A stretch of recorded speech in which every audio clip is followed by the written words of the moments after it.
আপনারা এখন দেখছেন অমৃত ভগবত। কিন্তু গীতা শ্রবণ করে চিতায় দাহকৃত দেখে ভগবৎ সমাবেশেষ ভগবৎ সান্নিধ্যে মনের যে গতি আমরা রাখতে পারি না। কি অবাক কাণ্ড দেখুন, শ্মশানে চিতাতে কাউকে দাহ দেখলে আমাদের মনের গতি বৈরাগ্য সূচনা হয়, কিন্তু যেখানে বহু লাশ এক এক দিনে পড়ে ওখানে কাঠ বিক্রির জন্য ব্যবসায়ীরা থাকে, চিতার কাঠ, তাদের এই দশা হয় তো আমাদের যেমন হয়। তারা আরও চায় লাশ দু চারটে বেশি আসুক, ওরা আনন্দ পায়। তার মানে শ্মশানের চিতার দিকে তাকিয়েও ওই অবস্থানে থেকেও কাঠ বিক্রি করে যিনি শ্মশানে, তার মনের গতি কিন্তু আপনার মতো হয় না। আচ্ছা, ওটিতে ডাক্তার অপারেশনের জন্য আমার পিতামাতা, পরিবারবর্গ, সজ্জনগণ, শরীরগণকে নিয়ে গেলে আমার যে মনের গতি হয়, নার্স বা ডাক্তারদের মনের গতি তাই থাকে তো? আদৌ থাকে না। তাহলে একই ক্ষেত্রে একই পরিস্থিতিতে কারো চেতনা হয়, কারো মনের গতি শুদ্ধ হয়, আবার একই স্থানে থেকেও সকলের মনের গতি স্থিত হয় কি হয় না।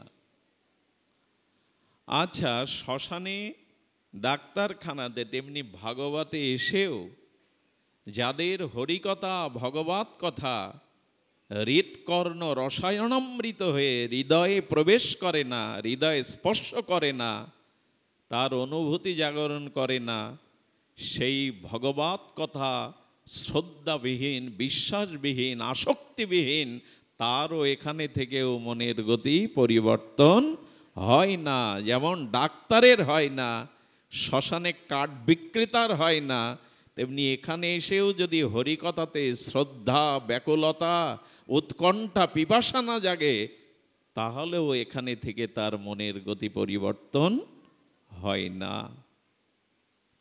এই জন্য আমাদের মনটাকে আগে হরিকথার জন্য প্রস্তুত করতে হবে।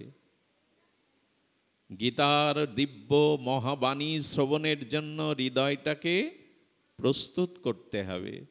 সেই প্রস্তুতিটা আর কিছু নয়, শ্রদ্ধা, বিশ্বাস। গীতার প্রতি আমাদের প্রকৃত শ্রদ্ধা, বিশ্বাস। ভগবান দ্বিতীয় অধ্যায় থেকে শুরু করেছেন। আমি একটু ব্যতিক্রমী কিছু কথা আপনাদের জন্য জানাবো। ব্যতিক্রমে এই কারণে বলছি যে দেখুন, পৃথিবীতে এমন ঘটনা ঘটেনি, এমন ব্যক্তি নাই। সকলের জন্য একটি ঘটনা ঘটেছে, সবার জীবনের ব্যতিক্রম হয়নি। আমরা বলি মৃত্যুর স্বাদ সবাইকে পেতে হবে, জাতস্য হি ধ্রুব মৃত্যু, কিন্তু ধ্রুব ভক্ত ধ্রুবের মৃত্যু হয়নি, ওখানে উনি মৃত্যুকে জয় করেছেন। অর্থাৎ জাতস্য হি ধ্রুব মৃত্যু, অবশ্যম্ভাবী অবশ্যই ঘটবে, মৃত্যুকে এড়ানো যায়। কিন্তু এই পৃথিবীতে এমন ঘটনা কারো জন্য ঘটেনি যিনি জগতে এসে দুঃখ পাননি। জগতে এসে কেউ দুঃখ পায়নি এমন ঘটনা পৃথিবীতে কারো বেলায় ঘটেনি। তো এখন দুঃখ, বিষাদ, কান্না আমাদের জন্ম থেকেই শুরু হয়েছে। মার গর্ভে মলমূত্রের দ্বারে কৃমিকীটের যন্ত্রণায়, ওখান থেকে দুঃখ শুরু। আচ্ছা, মাতৃ গর্ভ দিয়ে প্রসব হওয়ার সময় যে বেদনা, সে বেদনা ভাষায় বর্ণনা করার কথা নয়। সেই বেদনায় কেহ কেউ মারা যায়, মাও মারা যায়, সন্তানও মারা যায়। এরপরে তো কান্না নিয়েই জন্মালাম। শুরুটা হলো ক্রন্দন দিয়ে, বিষাদ দিয়ে, দুঃখ দিয়েই। অর্থাৎ আমি বলতে চাইছি, জগতে কোনো শিশু জন্মগ্রহণ করেছে অথচ কাঁদেনি, এমন হতে পারে না। যদি না কাঁদে তাহলে হয়তো সে মৃত, না হলে অসুস্থ। এই জন্য সকলের জীবনে দুঃখ দিয়ে শুরু হয়েছে জীবন। তার মানে জগতে অবশ্যম্ভাবী দুঃখ আছে।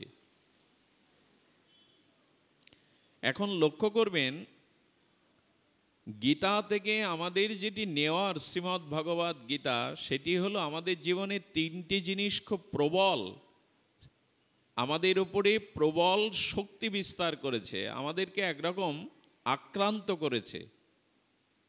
এই তিনটি জিনিস হলো শোক, মোহ, ভয়।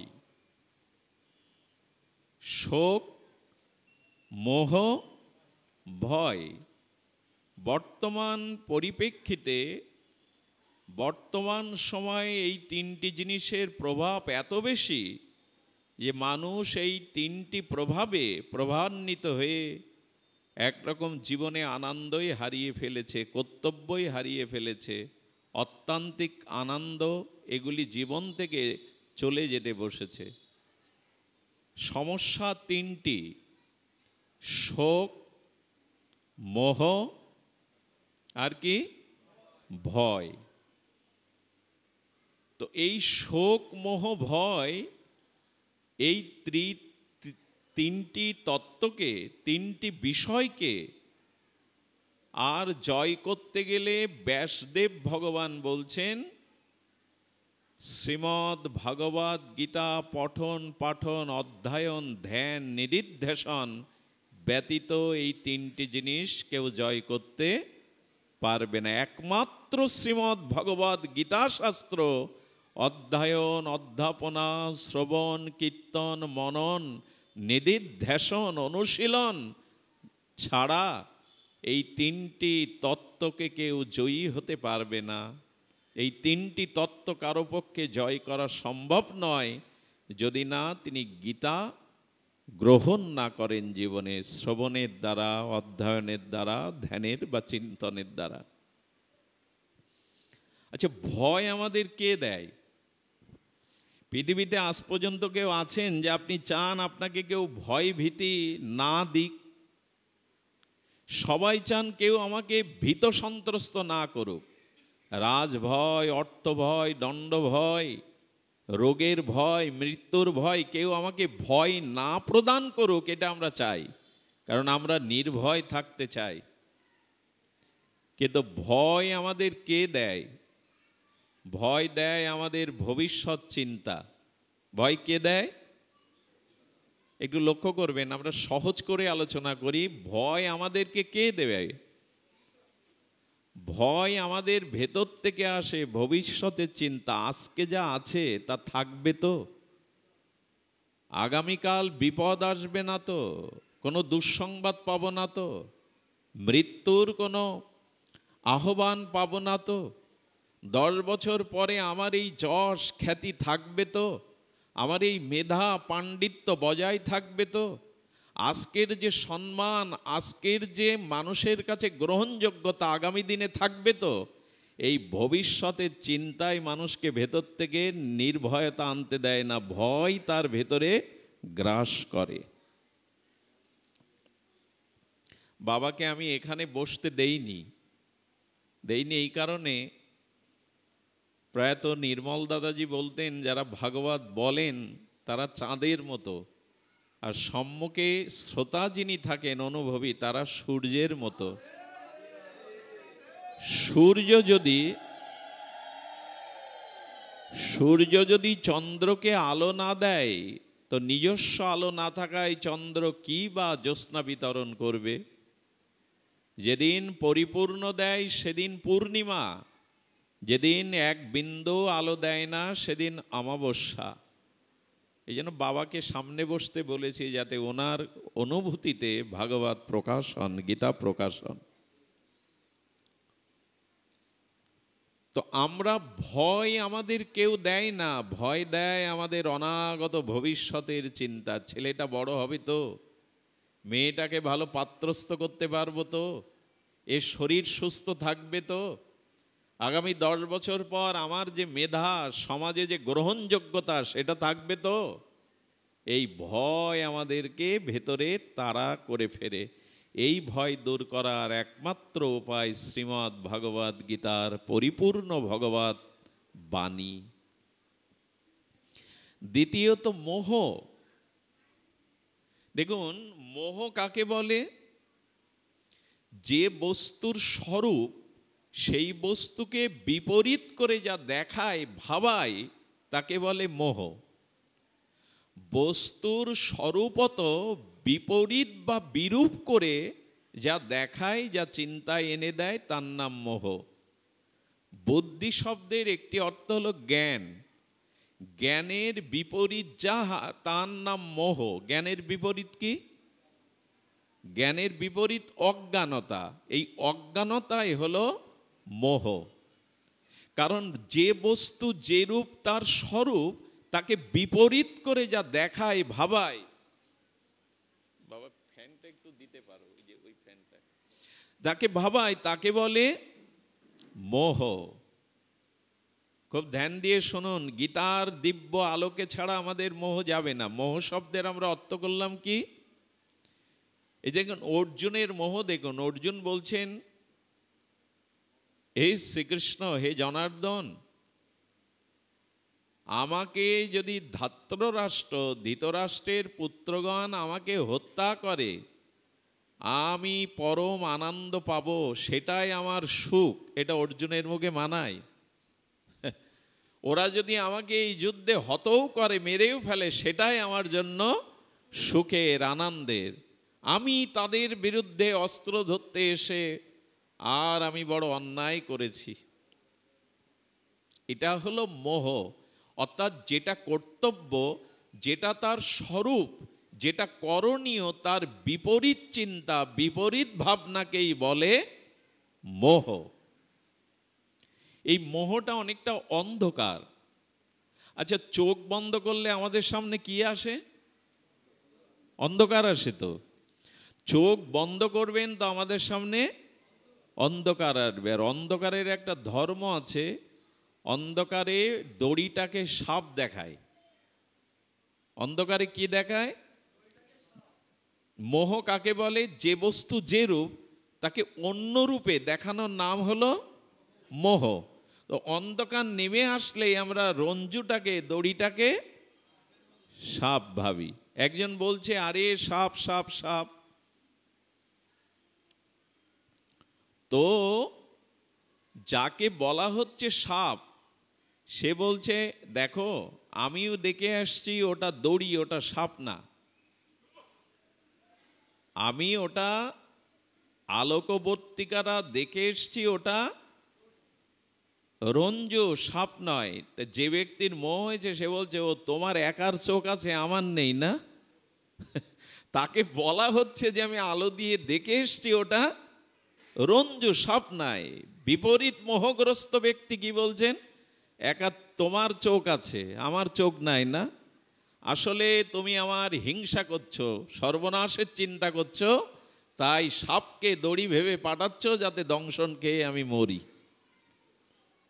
কিছু কিছু মানুষকে এই ভাগবত জ্ঞান দিতে যাবেন, তাকে জীবনের চেতনার কথা বলতে যাবেন, ওই মোহগ্রস্ত ব্যক্তি বলবে, আরে রাখো রাখো তোমার জ্ঞান, আমি কম বুঝি, আমার চোখ খোলা নেই, আমি জানি না।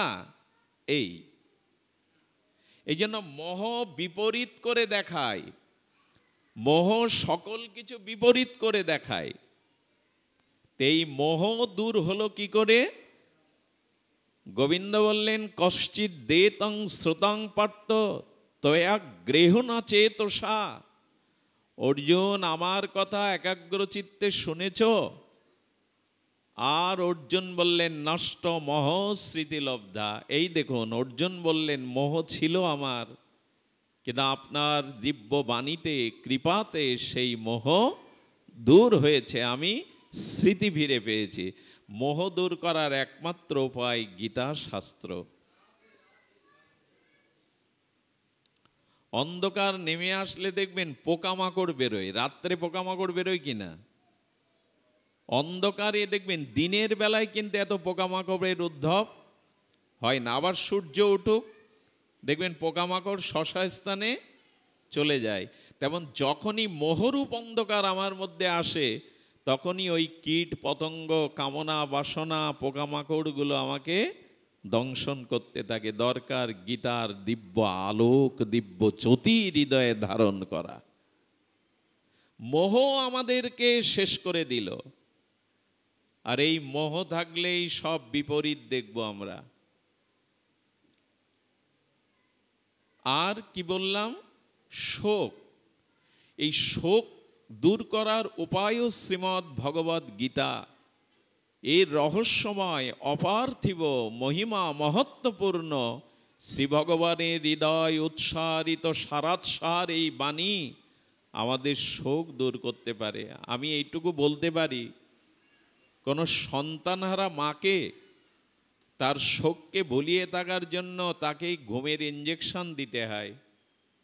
আমি এইটুকু বিশ্বাস করি, যদি সেই সন্তান শোকাহত মাকে কোনো গীতাশ্রয়ী, কোনো গীতা প্রেমিক যদি আর সেই মাকে গীতার দ্বিতীয় অধ্যায় শোনাতে পারে, আর তিনি যদি কর্ণ দিয়ে শ্রবণ করেন, তাকে ঘুম পাড়ানো লাগবে না, গীতার বাণীতেই তার শোক দূর হয়ে তিনি জেগে উঠবেন, জেগে উঠবেন। কারণ মৃত্যুতে যে শোক করতে নাই, সেই কথা, সেই গীতার মর্মস্পর্শী দিব্য বাণী যদি ওই মার কানে দেন। এ ঘটনা এখান থেকে 25 বছর একবার সাতক্ষীরাতে ঘটেছিল। একমাত্র ছেলে আত্মহত্যা করে মারা যায়, যুবক ছেলে।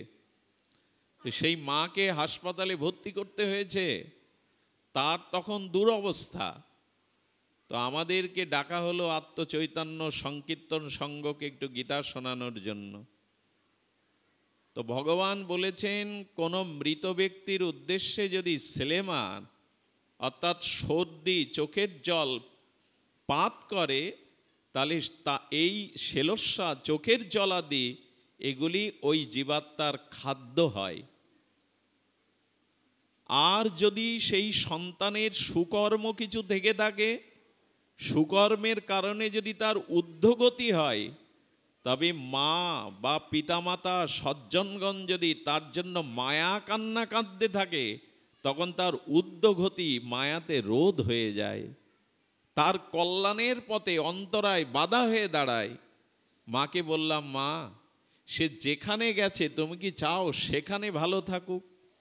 যদি তাই চাও, তাহলে তোমার এই শেলস্বর চোখের জল তার খাদ্য তুমি দিও না।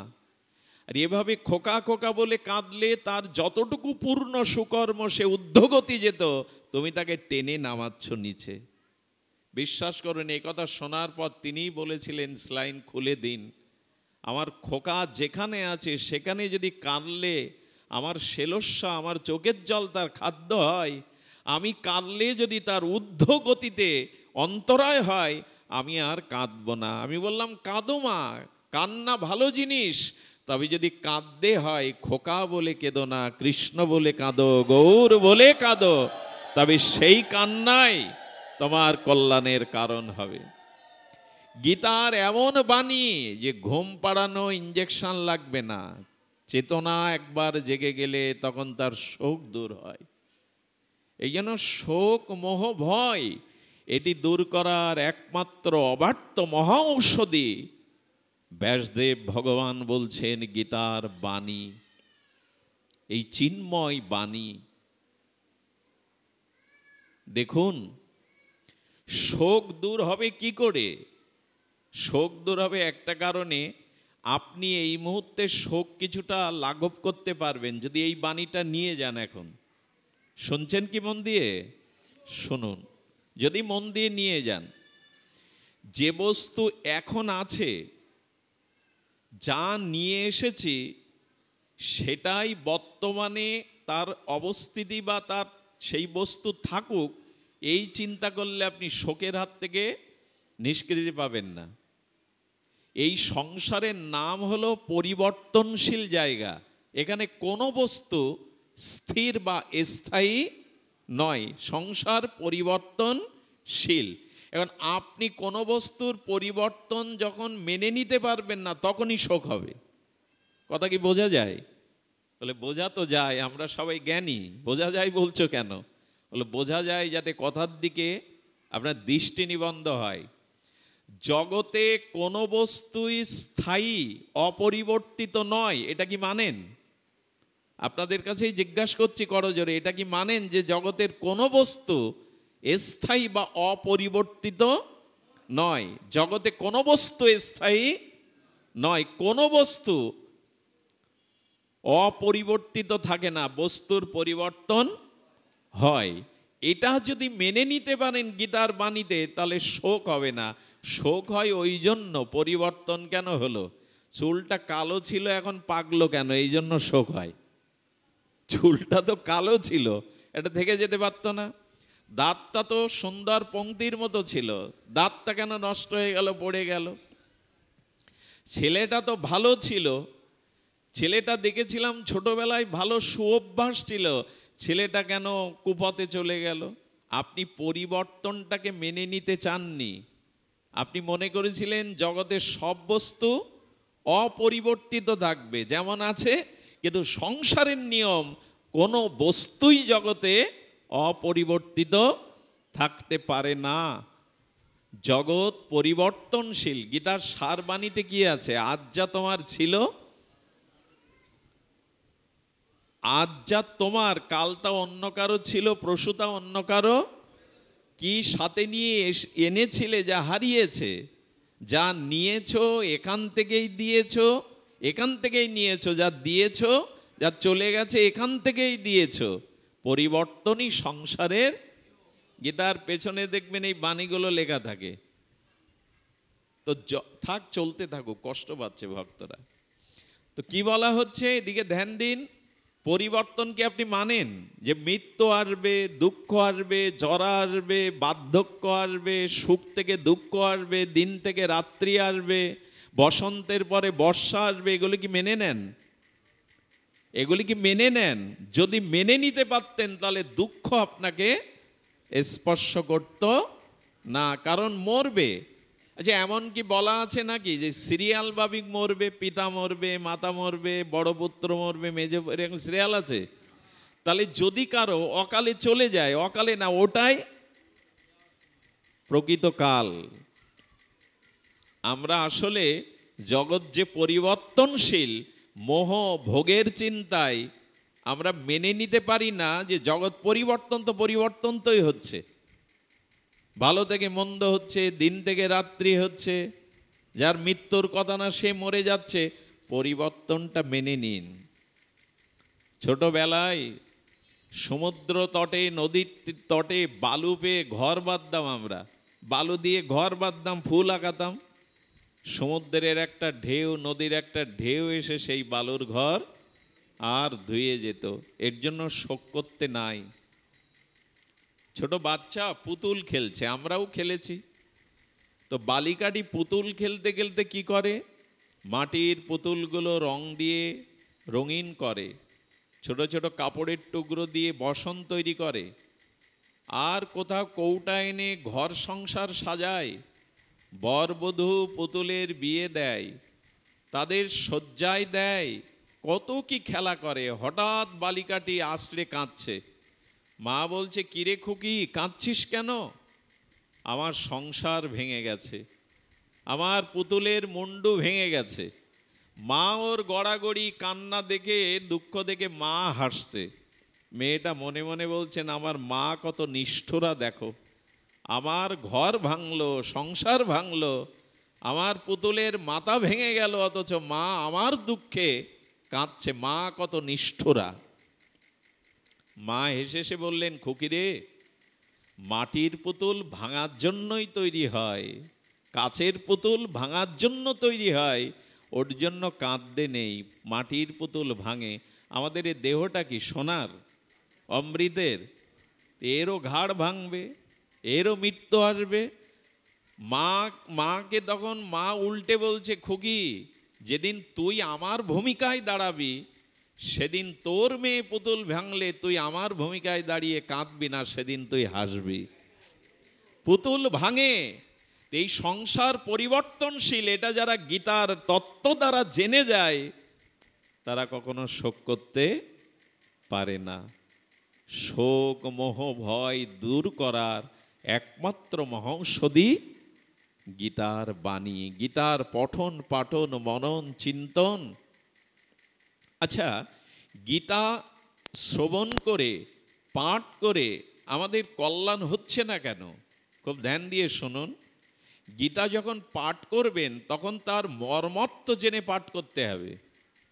গীতা যখন শ্রবণ করবেন তখন সেই শ্রবণটা মননে নিয়ে যেতে হবে, ধ্যানে নিয়ে যেতে হবে, না হলে কাজ হবে না। আচ্ছা, ঘোল রয়েছে, ঘোলটাকে মন্থন না করলে মাখন উঠবে? তেমনি গীতা আপনি শ্রবণ করছেন অথচ মনন করছেন না, চিন্তা করছেন না, ধ্যান করছেন না, মাখন উঠবে না।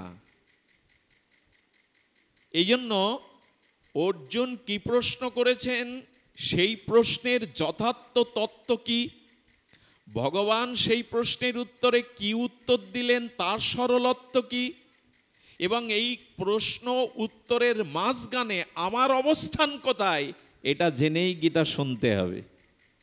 বাবা খুব আনন্দ পাচ্ছেন, কারণ যারা রসিক জন, অনুভবী জন, এক একটা কথা তাদের মণিমুক্তার মতো লাগে। প্রশ্নটা কি করলেন, ওই প্রশ্ন আমার মধ্যে আছে কিনা, উত্তরটাও ভগবান কি দিলেন, তার যথার্থ তত্ত্ব সরলত্ব আমি জেনেছি কিনা, এবং এই প্রশ্নোত্তরের মাঝখানে আমার অবস্থানটা কোথায়, এইটা নির্ণয় করলেই তবে গীতা আপনার দুয়ার খুলে দেবে, বিবেক খুলে দেবে, চেতনা খুলে দেবে। হয় শুনলাম, পড়তে হয়, পাঠ করতে হয়, করলাম। আমার অবস্থান কোথায় কেমন জানেন? আমি যদি খুব ছন্দ ভাষা ভাব দিয়ে বলি, এই পৃথিবীর সমস্ত নদ নদীর জলগুলো যদি কালি হয়, পৃথিবীর সমস্ত জঙ্গলের গাছগুলো যদি কলম হয়, এই সমগ্র অনন্ত আকাশ যদি খাতা হয়, তবুও অসমধ্য মাধুর্য ভগবানের গুণ লিখে শেষ করা যাবে না। এটা আমি বলছি, অথচ আজ পর্যন্ত ভগবানের একটা গুণও আমি তত্ত্ব জানতে পারিনি, ধারণ করতে পারিনি। আমার মুখে এ কথা মানাবে? আমার মুখে এ কথা মানাবে যে অনন্ত আকাশের মধ্যে যদি খাতা হয়, আর পৃথিবীর সমস্ত বৃক্ষ বনরাজি যদি কলম হয়, আর নদ নদী সমুদ্রের জলগুলো যদি কালি হয়, তবু অসমধ্য মাধুর্য ভগবানের মহিমা লিখে বর্ণনা শেষ করা যাবে না। আমি মুখে বলছি আর ভক্তদের নিতাই গৌর হরি বলের হাততালি পাচ্ছি, অথচ একটা গুণও আমি হৃদয়ে অনুভূতি করিনি। তো গীতা পাঠ আর শ্রবণ করে যদি ওইরকম হয়, কাজ হবে না। আমার মোহ দূর হয়েছে তো, আমার শোক দূর হয়েছে তো, আগের মতো ভেঙে পড়ি তো আমি। একবার মাত্র গীতা শ্রবণ করে অর্জুনের মোহ শুধু দূর হলো না, তিনি পিতামহ ভীষ্মকেও বধ করলেন, দ্রোণাচার্যকেও বধ করলেন। আমাদের মোহ যায় না, শোক যায় না, যায় না মানে গীতাকে আমরা ধারণ করিনি। আমি অনেকবার এই ব্যাখ্যা করেছি, জেনে না জেনে অগ্নিতে হাত দিলে অগ্নি হাত পোড়াবে। কি সুন্দর ব্যাখ্যা, আমরাও মাথা নেড়ে সমর্থন করি। আপনি জেনে হাত দেন না জেনে হাত দেন, আগুনে হাত দিলে হাত পুড়বে, কিন্তু আগুনে হাত দিলে হাত পুড়বে না। আগুন জ্বলছে, খুব দ্রুত হাত দিয়ে বের করে আনুন, তাপ লাগতে পারে, পুড়বে? চামড়ার সাথে আগুনটাকে তদাত্ম করানোর সময় দিতে হবে, তবেই তো চামড়া পুড়বে। বিষ জেনে খান না জেনে খান, বিষক্রিয়া হবে, মরবেন। বিষ খেলে মরবেন না, 3 ঘন্টা বিষ গালে করে রাখুন, ঢোক গিলবেন না, আপনার মৃত্যু হবে না। বিষ খেলেই মৃত্যু হবে এমন নয়। অর্থাৎ গীতা শুনলাম, বিষ গালে নিলাম, মরণ হবে না, রক্তে বা লাংসে না মিশে গেলে, আগুনটা চামড়াতে তদাত্মপ্রাপ্ত না হলে পুড়বে না, হাত বেরিয়ে আনলে। গীতা শুনলে পাঠ করলেও হবে না, গীতাকে যদি মর্মার্থটা হৃদয়ে ধারণ না করতে পারি, মনন না করতে পারি, তার সাথে যুক্ত না হতে পারি। বঙ্কিমচন্দ্র ঘোষ শ্রী শ্রী গীতাতে লিখেছিলেন, সনাতনী বৈদিক হিন্দুদের নিয়ম রীতি হলো যখন মুখে কোনো আহার দেওয়া হয় তখন এই প্রার্থনা করতে হয়। কি প্রার্থনা? তৃণ হতে ব্রহ্মা পর্যন্ত তৃপ্তি লাভ করুক। সেই মন্ত্রের সরলত্ব এমনই যে তৃণ হতে, হীন প্রাণী হতে ব্রহ্মা পর্যন্ত সকলে এই আহার জল অন্ন দ্বারা যেমন আমি তৃপ্ত হচ্ছি, জগতে সবাই তৃপ্ত হোক। সঙ্গে সঙ্গে বিড়াল এলো, গ্লাসটা শুয়ে দিল, পাতে একটু মুখ দেওয়ার করলো, জুতো লাঠি যা ছিল মেরে ঠ্যাং খোড়া করে দিলাম। বললাম কি? যে সমস্ত প্রাণী তৃপ্তি লাভ করুক, আর বিড়ালের ঠ্যাং ভেঙে দিলাম সামান্য দুটো অন্ন তাকে না দিয়ে। তাই বলার সাথে আচরণের সাথে মিল আছে? নাই। এটা গীতা শুধু পাঠ করলে হবে না, শুনলে হবে না, হৃদয়ে ধারণ করতে হবে, মনন করতে হবে, তবেই তো শোক দূর হবে। গীতা পাঠ করে ক্ষুদিরাম বসু ফাঁসির মঞ্চে জল্লাদকে আঁচতে দেননি, হাসি মুখে গান গাইতে গাইতেই সেই ফাঁসির দড়িটা নিজের গলেই পরিয়ে দিয়েছিলেন। তাকে প্রশ্ন করা হয়েছিল, ভয় করছে না মৃত্যুতে? বলে, শ্রীমদ্ ভাগবত গীতা আমাকে শিখিয়েছে আমার মৃত্যু নেই। আমি দেহ নই, তো যেহেতু দেহ নই আত্মা, এই জন্য আমার মৃত্যু নেই, আমার শোক নেই, আমার তাপ নেই, কিছুই নেই, আমি মরি না। আচ্ছা, আমরা ছোটবেলা থেকে কত পোশাক পরিবর্তন করেছি এই দেহের জন্য, করেছি কি না? কিন্তু পোশাক পরিবর্তন করি কত শতবার, পোশাক পরিবর্তনের মতো কি শতবার দেহ পরিবর্তন করেছি এ জন্মে? দেহটা তো একই থেকে যায়, ধুতি শাড়ি কাপড় আলাদা আলাদা পরিবর্তন করি, কিন্তু সেই দেহই তো থেকে যায়। তেমন আত্মা চিরদিনই একই থাকে, অজর অমর শাশ্বত সনাতন অব্যয় চিন্ময়, যার জন্ম নেই, মৃত্যু নেই, ঝরা নেই, ব্যাধি নেই, কর্মফল নেই। আমি তো সেই আত্মা। তাহলে আত্মার চুল পাকে না, আত্মার ক্ষতি হয় না, আত্মা আগুনে পড়ে না, তো আমার শোক কোথায়? কিন্তু ওই পর্যন্ত তো যাওয়া লাগবে। আমি যে দেহ নই, এ সংসার যে পরিবর্তনশীল, সব কিছু যে পরিবর্তন হবে, এটি যিনি জেনে যান তার শোক কোথায়, তার মোহ কোথায়? তত্ত্ব কথা ভালো লাগে না, অনেকেই মনে করে বিল্বমঙ্গল একটু ভাবের কথা বলে, একটু চোখ বেজানোর কথা বলে, কিন্তু আজ আলোচনাটা গীতার উপরে। গীতা ভাবের গ্রন্থ, তবে ভাবাবেগের গ্রন্থ নয়, আবেগের গ্রন্থ নয়। গীতা হলো চিন্ময় উপনিষদের সার জ্ঞান, বিশুদ্ধ জ্ঞান, সমগ্র উপনিষদের সারাৎসাদ জ্ঞান। এই জন্য আপনাদের কাছে নিবেদন করব, গীতার জ্ঞানকে শুনুন, আস্বাদন করুন। আচ্ছা, বুলেট প্রুফ গাড়ি দেখেছেন আপনারা? মন্ত্রীরা, প্রধানমন্ত্রীরা ব্যবহার করে কি প্রুফ গাড়ি? Bullet proof. আমি তো আবার ইংরেজি জানি না, ভুল হয় কি না। বুলেট প্রুফ গাড়িতে কেউ থাকলে যদি গুলি করা হয়, সে মরবে? মরবে না, তাই না? তো জগতের কোনো কোম্পানি যদি প্রযুক্তির সহায়তায় বুলেট প্রুফ গাড়িতে বসিয়ে আমাকে শত গুলির হাত থেকে রক্ষা করতে পারে, তো গীতায় ভগবানের এমন বাণী আছে যে পৃথিবীর বুলি অর্থাৎ অপমান, গালিকেও আপনাকে আক্রান্ত করতে পারবে না, যদি গীতার বাণীকে আপনি নিতে পারেন। বুলেট প্রুফ গাড়িতে থাকলে আর গুলি করলে আপনাকে মারতে পারবে না। তো যারা অপমান করে, গালি দেয়, গুলি আর গালি, তাই না? বাবাকে কত লোক গালি দেয়, বাবাকে পেছনে কত লোক নিন্দা করে, আমাদেরও দেয়।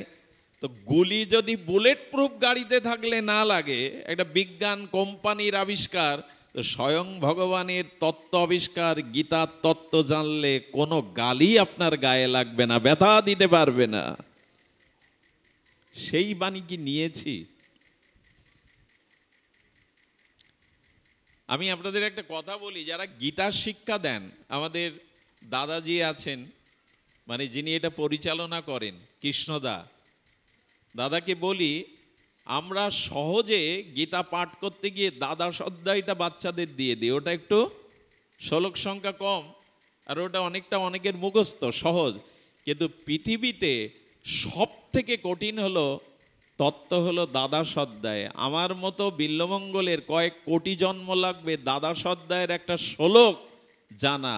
যদি কাউকে কোনো নবীন ছেলে মেয়েকে গীতা শিক্ষা দিতে হয়, তবে আপনাদের কাছে অনুরোধ করব ষোড়শ অধ্যায় আর সপ্তদশ অধ্যায় তাকে প্রথম শেখাবেন। দ্বাদশ অধ্যায়ের যে বাণী তা যদি অনুভূতিতে আনেন, কয়েক জন্ম লেগে যেতে পারে। এই জন্য দৈবাসুর সম্পদ যোগে দেখুন, কৃষ্ণ অর্জুনকে বলছেন, অর্জুন তোমার অনিষ্ট হবে না, তোমার অমঙ্গল হতে পারে না। কারণ এ জগতে দুটি সম্পদ, এক আসরিক সম্পদ, একটি হলো দৈবী সম্পদ। তুমি দৈবী সম্পদের অধিকারী, তোমার ভয় নেই, তোমার পতন হবে না। তোমার মাতা কুন্তী, এই জন্য ওনাকে কুন্তেও ডাকছেন। তোমার মা সহনশীল, সাধিকা, পতিব্রতা, তুমি সদ্গুণ নিয়ে জন্মেছ, তুমি দৈবী সম্পদ নিয়ে জন্মেছ। যারা দৈবী সম্পদ নিয়ে জগতে জন্মায় তাদের পতন নেই, তাদের ধ্বংস নেই, তাদের অকল্যাণ নেই। তাদেরই ধ্বংস, তাদেরই অকল্যাণ যাদের আসরিক সম্পদে সম্পদশালী। এইগুলো পড়ান যে আমাদের কোন সম্পদ দরকার, টাকা, বাড়ি, গাড়ি।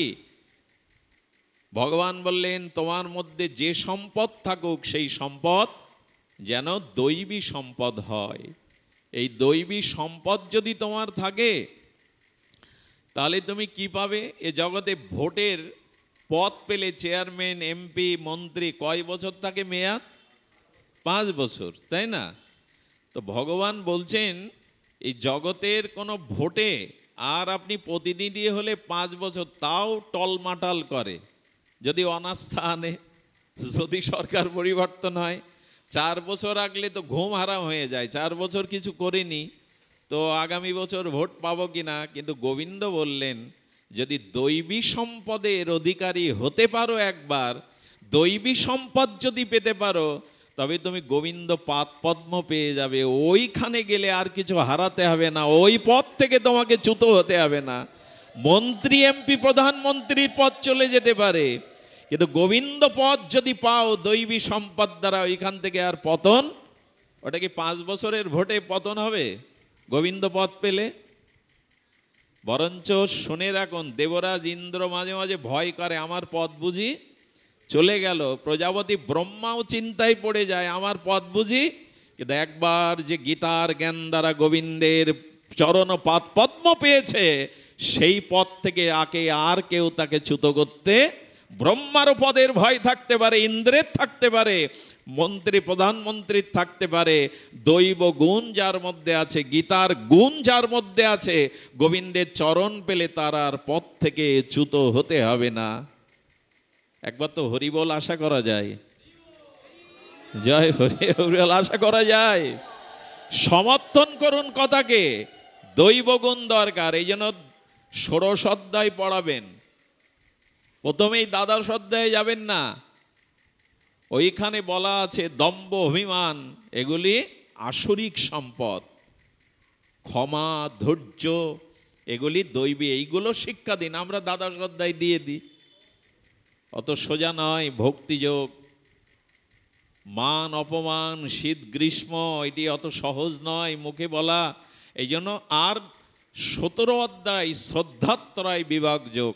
কোনটা সাত্ত্বিক শ্রদ্ধা, কোনটা রাজসিক শ্রদ্ধা, এটি ওখানে বলা আছে। কোনটা খাবে না, কোনটা খাবে, এগুলি তো আগে শিক্ষা দিন। শুরুতেই যদি দ্বাদশ অধ্যায়ে চলে যান, ওটা অনুভব করতে পারবে না। এই জন্য এই শিক্ষাটি আমাদের নিতে হবে। শুনুন, গীতা জানলে, তত্ত্ব জানলে গালিতেও আপনার ক্ষতি হবে না। কেমন জানেন? বুদ্ধদেবকে একজন গালি দিতেন। কাকে দিতেন? গৌতম বুদ্ধ, সিদ্ধার্থকে। তো তিনি বহুদিন ধরে, সমাজ ধরে তারে অশ্রব্য ভাষায় গালি দেন। উনি নির্বিকার। গৌতম বুদ্ধ, তথাগত বুদ্ধ নির্বিকার।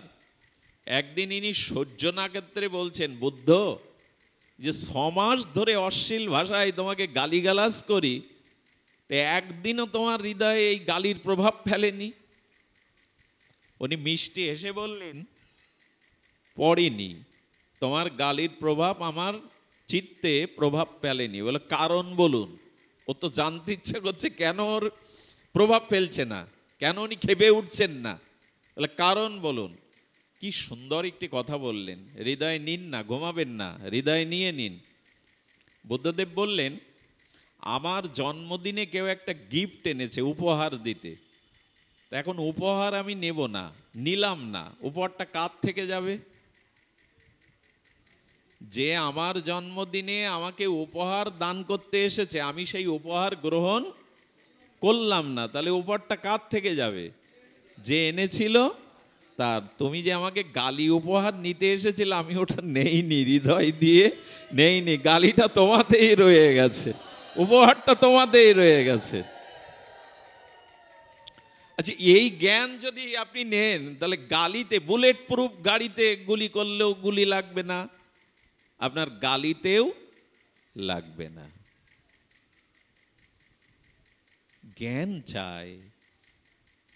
এ জগতে জ্ঞানের ন্যায় পবিত্র আর কিছু নেই, যদি ভাগবত জ্ঞান হয়, তত্ত্ব জ্ঞান হয়। আরে নামদেব বসে বসে নাম করছেন, আর স্ত্রী কৃষ্ণ বিমুখ, ভগবত বিমুখ, ভজন বিমুখ। স্ত্রীর রাগ হচ্ছে, আর কাঠের দুতলা, এই কাঠের দুতলায় সব জল টল এটো যা ছিল সে সাধুদের মাথায় ফেলে দিয়েছে ঝপ ঝপ করে। তো সাধুরা বলছে নামদেবকে যে, হে মহাত্মা, এই ওপর থেকে জল পড়লো, হাড়ি করে শব্দ হলো। উনি বলছেন, আজ একটু আকাশে মেঘ করেছিল, আর একটু বিদ্যুৎ চমকেছে, তাই কয়েক পশলা বৃষ্টি এসেছে। স্ত্রী ফেলেছে এটো কাটা জল, উনি জানেন। এত জ্ঞানী, উনি বলছেন আকাশে একটু মেঘ করেছিল, আর একটু বজ্র চমকেছে, শব্দ হয়েছে, আর আকাশ থেকে বৃষ্টি পড়েছে, রে বৃষ্টিতে ভিজুন, এতে আর ক্ষতি কি? আচ্ছা, এভাবে যদি নিতে পারেন, স্ত্রীর এটো জল হাড়ি কাড়ি মাথায় ফেললে আপনার কষ্ট হবে? ভালো থাকার এটাই উপায়।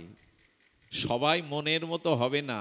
আমি আপনাদের একটা কথা লিখে দিয়ে যাই হৃদয়ে, এক শ্রী গুরুদেব ছাড়া, স্বয়ং সচ্চিদানন্দ ভগবান ছাড়া এ জগতে কেউ কারো মনের মতো হয়নি, হবে না, হওয়া সম্ভব নয়।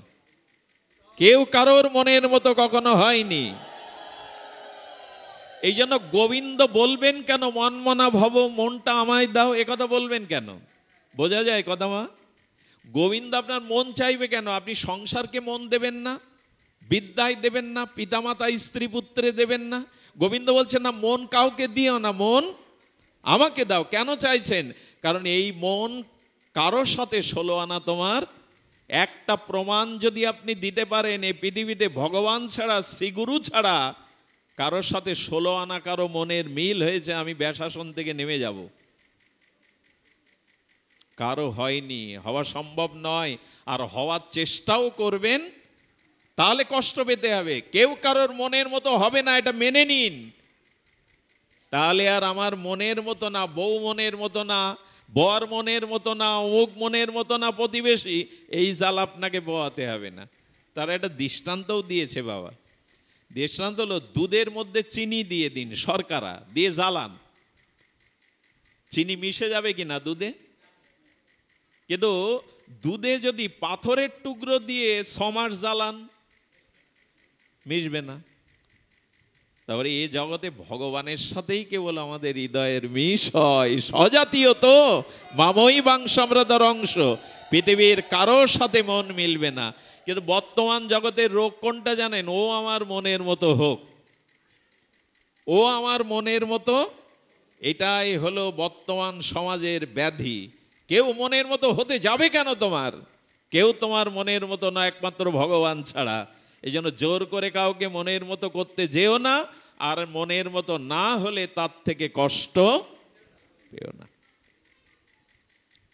এই জন্য আচার্য বলেছিলেন, 50 ডিগ্রি গরম, একেবারে ওষ্ঠাগত জীবন, হাঁসফাঁস করছে সমস্ত প্রকৃতি প্রাণী। কিন্তু যদি আপনি ঘরের মধ্যে গিয়ে দুটো এসি চালিয়ে দেন দরজা বন্ধ করে, 1 হাত দূরে 50 ডিগ্রি গরম, দেয়ালের ওপারে আর এ পাশে, উপায় আছে কি না?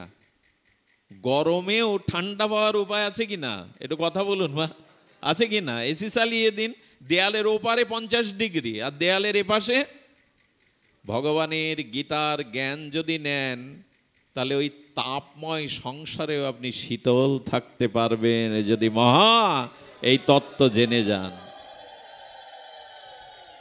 আহা, সেই তত্ত্বই তো অর্জুন জেনেছিলেন, জেনেই তার মোহ তিনি দূর করেছিলেন।